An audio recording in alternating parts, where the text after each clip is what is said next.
अस्सलाम वालेकुम नाजरीन, आप देख रहे हैं KTV HD न्यूज़ और मैं हूं आपके साथ नीलम नवाब। आइए चलते हैं आज की इलाकाई खबरों की तरफ। खबर शामिल करते मुबारकपुर से राव मोहम्मद नदीम की रिपोर्ट के मुताबिक news alert Bahawalpur police line के करीब ट्रैफिक हादसा। तेज रफ्तार वैन कार ड्राइवर मोटरसाइकिल सवार शहरी को हिट करके मौका से फरार।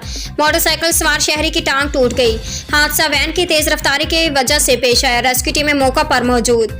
बहावलपुर अंदरूनी शहर में रोजाना की बुनियाद पर शहरियों को जानी माली नुकसानात का सामना करना पड़ रहा है। लिहाजा बहावलपुर पुलिस के आला ऑफिसरान को चाहिए कि ट्रैफिक की रवानगी में मौसर इक़दाम उठाकर अवाम के जान और माल की जिम्मेदारी पूरी करें। बहावलपुर के शहरियों का RPO रॉय बाबर सईद और DPO बहावलपुर से मुतालबा।